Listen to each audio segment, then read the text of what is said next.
Então, e é engraçado porque que eu vim para São Paulo, né? Lá na Floresta eu escutava muitas novelas. Escutava? No rádio, as novelas da Ivani Ribeiro, do Benedito Rui Barbosa. E eu aprendi a ter um universo cultural, de uma noção de um outro mundo que não era da Floresta, através das novelas do rádio. Só do som, né? Então, São Paulo era uma coisa que era muito desenvolvida, era muito tudo, não é? O Rio de Janeiro, as novelas, porque tinha o narrador que ia descrevendo, né, a paisagem, as coisas. E quando eu fui desenganada pelo médico, aos 19 anos, na minha segunda hepatite, eu pensei, eu tenho que ir para São Paulo.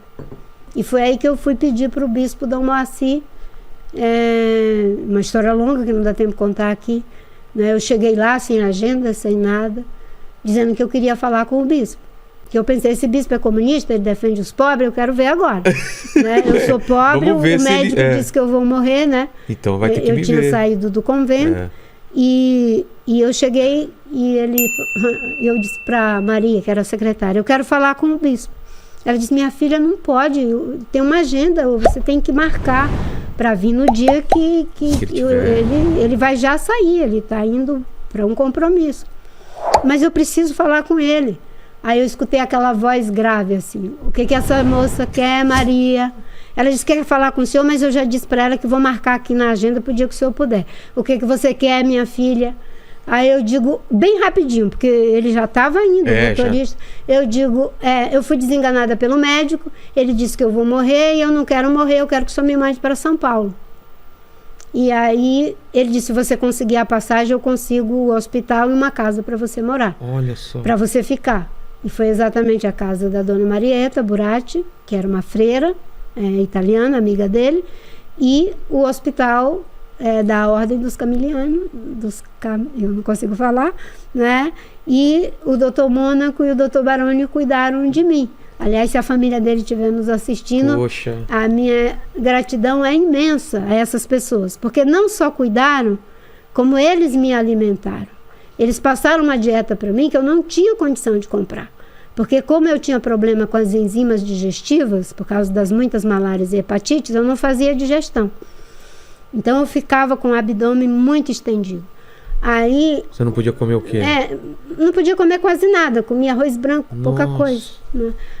Então eles faziam uma coleta de iogurte, de queijo fresco, um monte de coisa que eu nunca nem tinha comido na minha vida. Nunca tinha visto. Era mamão papai, eles fizeram uma dieta lá e eles mesmo coletavam isso, né, junto com essa assistente social, lá na Avenida Pompeia. Eles faziam uma coleta, então toda semana eu tinha uma feira com o que era necessário para recuperar, né, as enzimas digestivas com essa dieta de lactobacilos, um monte de coisas. Para recuperar, né, tudo. Eu fico sempre muito emocionada com Poxa, com imagino, isso, mano. né? Mas isso foi saindo de você, essa contaminação? Não, aí é o caso da hepatite.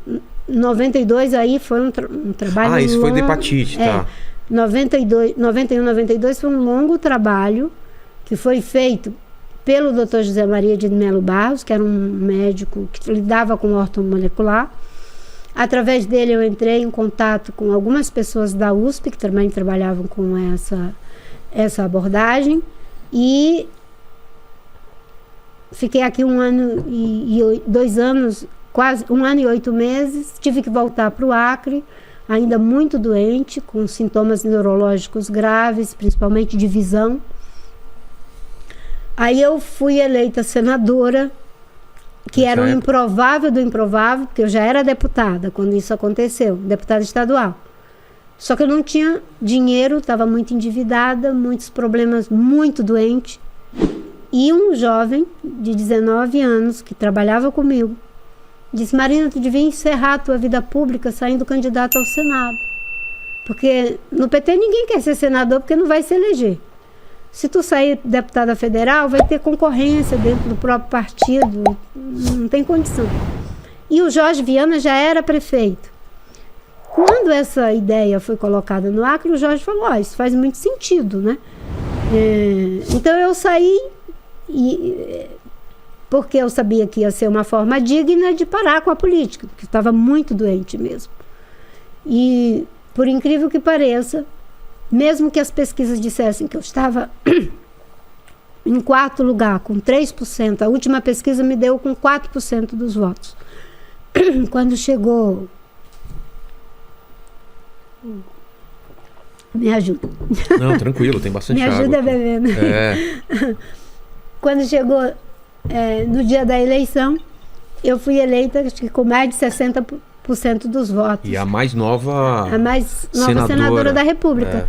Então, no Senado, eu consegui que o Senado ajudasse a que eu chegasse no Massachusetts General Hospital, que começou um trabalho de quelação comigo desses metais pesados. Para tirar isso daí. E aí eu consegui me recuperar. Né? Eu tinha uma taxa de metal pesado muito alta no organismo. 6 meses depois do tratamento, os exames do Evandro G. Chagas me deu abaixo do que prescreve a Organização Mundial de Saúde. Que bom. Caramba. E qual a diferença do trabalho de deputada para senadora? O que você viu de possibilidade aí? São lugares diferentes, mas eu encarei o trabalho de vereadora com todas as forças e os meios de que eu dispunha para fazer o melhor. De deputada estadual, a mesma coisa. De senadora, a mesma coisa. Você fez a escadinha, né? Eu acho que eu não fui deputada federal. Não? Né? Não, foi direto de estadual para o Senado, né? 2 mandatos de senadora. Mas no Senado, eu trabalhei muito a agenda da Amazônia, dos povos indígenas e dos povos tradicionais. Por exemplo, a primeira linha de crédito para os extrativistas da Amazônia, que em séculos de exploração de látex nunca tiveram uma linha de crédito. Existia para a agricultura, mas não existia para aqueles que já foram responsáveis por um dos produtos mais importantes da nossa balança comercial, que era a castanha e a borracha. Né, em um período. Então essas pessoas estavam entregues à própria sorte. E em articulação com o presidente Fernando Henrique Cardoso e a doutora Ruth Cardoso, foi possível criar a primeira linha de crédito para os extrativistas no Banco da Amazônia, que até então isso não existia. Uma outra articulação que eu fiz foi de criar um subsídio para a borracha nativa, porque ela não tinha como competir nem com a borracha da Malásia e nem dos seringais de cultivo aqui do sul, que aqui em São Paulo tem muita produção de borracha, né? Então não tinha como competir. E na conversa com o Fernando Henrique, eu falei, nós temos mais de 100 mil famílias que vivem da extração do látex. Eles são verdadeiros defensores da floresta. Você não tem como contratar 100 mil servidores do IBAMA para cuidar do que eles cuidam, para falar a nossa língua, para cuidar daquelas riquezas. E ele disse, mas e aí, como é que faz? Eu digo, tem que ter um subsídio para que a borracha que eles produzam, não é, ao ser subsidiada, tem um preço compatível com a sobrevivência deles e pode competir, inclusive, no mercado, com essa produção que era mais barata. Na verdade, ele ia fazer uma espécie de compensação do valor do custo de produção, que lá é mais alto. E ele disse, mas isso aí, para uma parte do governo, é uma blasfêmia, esse negócio de subsidiar, como é que faz isso? Aí na hora me veio na veneta, né? Então, o senhor não disse que é subsídio, o senhor disse que é investimento ambiental. Aí ele, é isso mesmo, pronto. É investimento ambiental. E que ele entendeu muito rápido, né? Que hoje é uma coisa normal de o pessoal pensar, na época não deveria ser tão... Né? Aí ele disse, e o que é que precisa chamar? Já chamou o Pedro Parente, a gente já fez uma conversa ali, então tem que fazer uma reunião do Conselho Monetário Nacional, e o Malan reuniu eu lá junto com os seringueiros, com os indígenas. Nunca me esqueço que o ministro Malan, na reunião, fumando o cachimbo dele, né? Aí um dos seringueiros disse, o senhor não pode fumar esse cachimbo aí não, porque ela tem alergia, ela vai ficar com falta de ar. Aí o Malan, desculpe, aqui apagando o cachimbo. Não sei se ele ainda lembra disso. Mas, enfim, dessa forma foi criado. E a primeira lei de acesso aos recursos da biodiversidade brasileira foi um projeto da minha autoria. Tem vários, né? Mas eu estou falando aqui os que dialogam com essa agenda do desenvolvimento sustentável.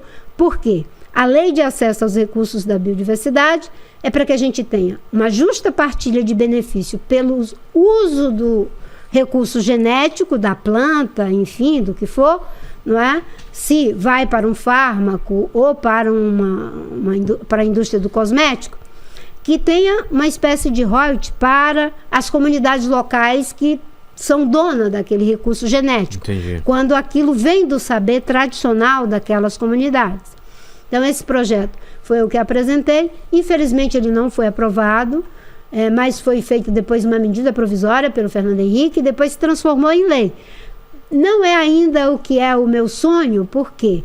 Porque para combater biopirataria, que é o roubo, não é, dos produtos da biodiversidade, das informações genéticas que tem nesses produtos, que a gente chama de biopirataria, só é possível, né, se a gente tiver, né, uma lei que de fato estabeleça todas as penalidades. Agora, com a lei é possível fazer esse combate. Enquanto era medida provisória, isso não era possível, né?